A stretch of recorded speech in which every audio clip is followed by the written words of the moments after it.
Video games are awesome, right? I don't think I'm alone in saying that. I mean, you're on this channel, the channel where I exclusively talk about video games or video game music or video game characters. So I really hope that you think video games are awesome. Unfortunately, because we're human, we're bound by this ever-present thing called time. You can't play everything, and last year kind of proved that. In 2024, we got a crap ton of RPGs, JRPGs specifically, and I just don't have the time to go through them all. However, I did manage to play a lot of games that I thought were truly exceptional, and that I wanted to recommend to you. This video has no ulterior motive. I don't know any of the guys who made this stuff. I'm not a dev. I literally just, this video is games that you should play. These are games that maybe you can complete them within a reasonable amount of time. Some of them you definitely can't. And by some of them, I mean one of them you definitely can't. But you know, if you've got the time, if you've got maybe the money, I'd suggest chilling out a couple bucks and playing these very short but very enjoyable games. And yes, and before you ask, I am using this as editing practice to get myself back into the swing of things, because for some reason I always upload 2 videos, then take like 2 months off, and then upload another 2 videos. I don't know why I go about it this way, but I just do. Okay, that's enough dilly-dallying. Let me introduce you to the games. Mind on fire, he flees the massacre. Crawl, I'm very biased about, because I don't know if you know this, Crawl is my favorite indie game ever. Excluding Terraria, which I don't really think counts these days. Like, it's still indie game. I'd probably say Crawl is my favorite of all time. The basic premise of the game is that you and a group of your friends are trying to escape a dungeon, but only one of you can be alive at a given time. The objective of every other player is to kill the living one, and whoever gets the final blow becomes the living one, and whoever's alive gets to escape, or at least gets to try to escape. Honestly, this game takes a very simple dungeon crawler type premise and turns it very succinctly into a multiplayer experience, and I value that. I don't know if you can tell by just looking at the game, but this art style is awesome. I think it looks awesome. It's easily one of my favorite looking games of all time, up there with stuff like, I don't know, maybe Cuphead? I mean, yeah, it's not the same as Cuphead, but I just love the way this game looks. Its progression and unlock system is interesting because you actually have to do runs, and you can't just, like, have everything at the start. Like, this is a game that you really gotta sink your teeth into to understand why it works so well. Or at least why I think it works so well. The big downside, and the reason that most people won't play this with you if you like it, is there's no online multiplayer. In a multiplayer game. Look, okay, I know I only have 3.5k subs. My influence is basically non-existent in the grand scheme of the internet. But Powerhoof, please, before you release Acid Knife and or The Drifter, please put online multiplayer in this game, I'm begging you! The combat and upgrade system, and by upgrade system I mean within the actual game, not like the grand upgrade system of getting more traps and stuff, is pretty satisfying, I'd say. Saving up money, or conversely if you're a monster, saving up points that you get from being the monster to upgrade your monsters to have a greater chance of killing the living, is awesome. It's a lot of fun. You can get the same amount of enjoyment in this game whether or not you're playing with your friends, because you can also sub in AI.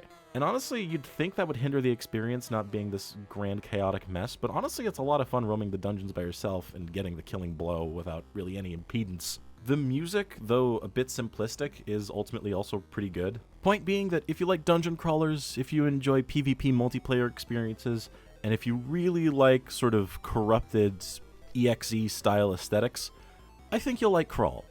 And personally, I think it's my favorite indie game. Okay, I made a promise to myself to not talk about Yakuza, and I won't. No Yakuza, no Judgment. Like a Dragon Ishin.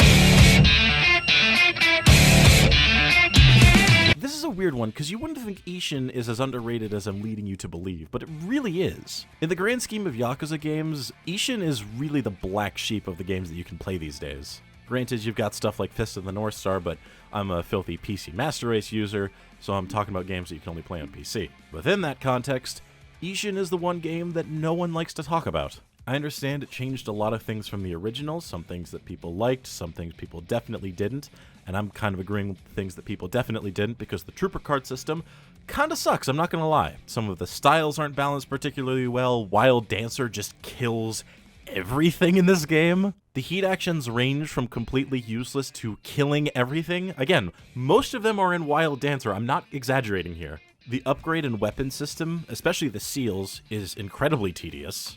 The economy in this game just straight up does not work. Like, fundamentally, this game's economy is horrible. You can get a halfway decent sword upgrade with the money that the game gives you for completing the game. That's not right. But all that being said, I still really like this game. Yakuza is one of those series where from the outside looking in, you kind of just look at it and go, that's it? Really? I mean, it's just guys beating other guys up with some pretty good music and some neat cutscenes. What's there to love? But Ishin, more so than any other, is really an example of you gotta play it to understand it. The combat, though sometimes poorly balanced, is a lot of fun, and you can get kind of creative with how you go about it. After spending so long in the Dragon Engine, I think it returned to the more like Kiwami-style Zero Kiwami action. I think it was a pretty nice return to form. Did that sentence make sense? I think it did. I'm not scripted. The characters in this game are awesome. I don't know what it was, but there's just something about every single character that I loved about them, except for Jungi, whose name I forget. The music? Oh my... Okay. If you don't play this game, go listen to these songs in particular. Go listen to Receive You the Archetype, Collision of Our Swords, Willow's Rift, that one especially I like a lot, For My Sake, and The Assassination of Bodhisattva. They are phenomenal songs, and they will blow your socks off. Overall, I just really like the way this world is developed. It feels honestly more lived in than some of the other Yakuza games. I know it's a poor selling point to say that a finale of a game is honestly great, but like, this game's finale is one of my personal favorites in Yakuza. It really does make use of the characters that it's built up, and it really knocks all those dominoes down in a very satisfying manner. I can sit here and wax poetic about why I like it, all the things that work for me, but I can equally do the same about all the things that don't. I think this is a game that you need to play in order to have an opinion on it, because you'll see so many people saying this game is worse than the original, with no elaboration on it other than just like trooper cards or something. And yeah, to be fair, that is a decent complaint, and I understand it, but there's so much more that makes Like a Dragon Ishin such a beautiful game. And honestly, in my top, I'd say 6 Yakuza games. Alright, now this one's gonna be interesting. I have not beaten this game yet, but I'm confident in saying that this is one you need to play. Ladies and gentlemen, In Stars and Time. In Stars and Time is great. That's it. That's really all you need to know. I cannot sell you on this game. It's got a lot going for it. It's got so much going for it, in fact, that I legit don't know if I can condense it all down into this. But if you need to know the primary thing that I think will get you hooked on this game, it's the main 5 cast. Sifrin is a little goober, and I love him. His inner monologue is arguably one of the most realistic I've seen in any video game. Mirabelle is another goober. She is adorable, and everything she does is just filled with so much like care and bliss. It's a relatively common archetype, but I think it's done quite well here. Isabo is the best character in the entire game. I don't really need to sell you on Isabo if you've played it, but all you need to know is that he is the himbo of all time. He likes punching things. All of his moves are entirely capitalized. He is the best. I love Isabo. Madame Odile, or just Odile, or Odile, I don't really know how it's pronounced, but Odile was a character that definitely grew on me as I played. There was one key scene with her around early Chapter 3 or Act 3 that really made me click with her, though. I won't give away what it is in case you haven't played the game and you want to experience it for yourself, but all you need to know is that initially, I did not like Odile. She was just this cynical, unfun person to be around, and I just didn't get it. And then slowly I started realizing more and more about why she acts the way she does and how she contributes to the overall party. And more as I saw that, I started to, see myself in Odile. Among the cast, I'd argue she's one of the most realistically written. And not from the perspective of she's the realist of the group, but she feels one of the most lived in out of all the cast. And then finally there's Bonnie, who's the scrimblow bimblow of literally all time, and who has the funniest, line of dialogue in this entire game, possibly one of the funniest things I've ever seen. Bonnie is the best. In Stars and Time is the best. Go play it. The characters are awesome. The gameplay loop is fun. It's satisfying. It's unique. It's an RPG that does not rely on an MP system. Thank God. If there's one thing to take away from this video, if there's one game that you should play, it's In Stars and Time. This game deserves your love and it deserves your attention. All right, look. Let's just cut to the chase here. Have you played Jet Set Radio yet? You have to play this game. There is literally no other game I've ever played that is like Jet Set Radio. You can point to Bomb Rush Cyberpunk or the plethora of games that have come out recently that have similar like gameplay mechanics to Jet Set Radio or Tony Hawk's Pro Skater, but you don't understand. I've never in my life played a game that has the vibe of and control specifically like Jet Set Radio. Get this game on Steam or wherever you can get it. Give it your money. Do not emulate this one. I know it came out in like 2000 or 2001, but please buy this one. Let Sega know to make more of this. Controversial opinion on my end, this game is a solid like 6 out of 10. But the thing is, it's not a 6 out of 10 because it's inherently bad. It has 8 out of 10 or 9 out of 10 sequences of transcendent, beautiful gameplay and music that makes you feel alive. And then it's countered by some of the most annoying sections I've ever played. Jet Set Radio is an experience that you really can't get anywhere else. I wouldn't recommend it over In Stars and Time because I think In Stars and Time is the overall better game, but you should play Jet Set Radio. And that's all I have to say about that.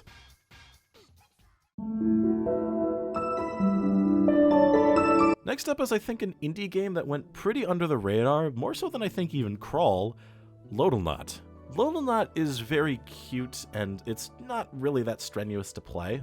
Honestly, if you're looking for a game to play in your downtime and you're sick of Balatro, somehow, I'd recommend Loddlenaut. Loddlenaut is a perfect game, but it's only like an 8 out of 10. What I mean is, Loddlenaut does exactly what Loddlenaut needs to do, and that's it. It doesn't do more, it doesn't do less. It has cute little goobers that you can raise and feed and try and get all the variants of. Got a ton of different environments to explore, logs to find, a guy who... Okay, look, I know I said I didn't have any influence, but please, I want to voice this guy. The art style is very cute.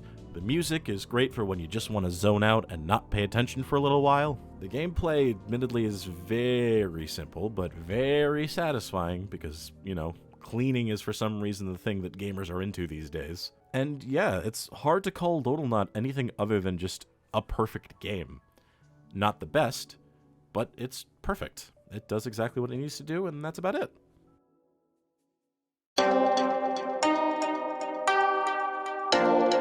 Okay, so this is one that I started getting back into recently, and I admittedly don't have too much to say about it, but you should also play Lone Fungus. I recently really started getting into Metroidvanias. Like a couple years ago, I played Hollow Knight. Recently, I finally played through Castlevania Symphony of the Night. Those games are awesome. Castlevania especially is built different. It is Will Smitheringly the video game, and it is just straight up better than you are. Lone Fungus, equally as good. What I think makes Lone Fungus work as well as it does is its unique momentum preservation mechanic, which I don't really think I've seen in many other Metroidvania type games. I mean, sure, Hollow Knight has stuff like the Crystal Dash or whatever, but this game's movement is on par with something like Celeste, or at least the later stages of it. The combat is, again, very simple, but they give you a plethora of spells really early on to use. You can, like, figure it out. There's a lot of fun and pretty tricky boss fights, to be honest. This is definitely not a casual game like Loddlenaut. You gotta think, and you can admittedly zone out to this one a little bit,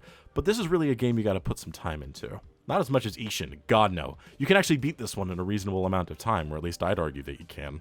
There is really not much to talk about here. Lone Fungus is a fun, enjoyable Metroidvania with a cute art style and some very fun music. That's it. If that sounds like your kind of thing, go play Lone Fungus. I encourage it.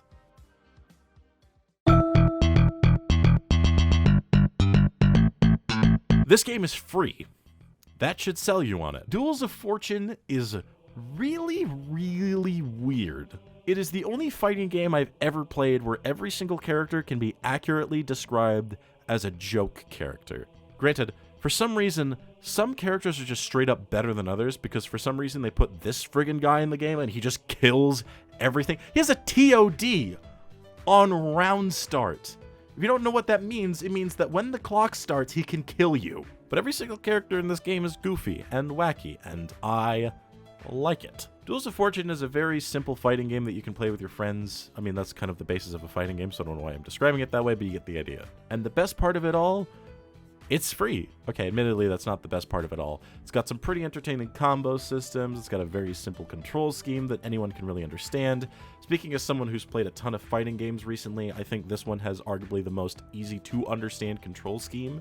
Yeah, the bar for entry is decently low, the skill ceiling is decently mid. It's hard not to recommend Duels of Fortune to someone who wants to get into fighting games.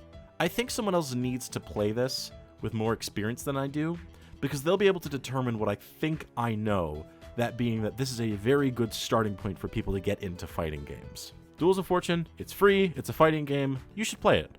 Thank you, Skitty, for introducing me to it. How on earth can I call Cocoon underrated?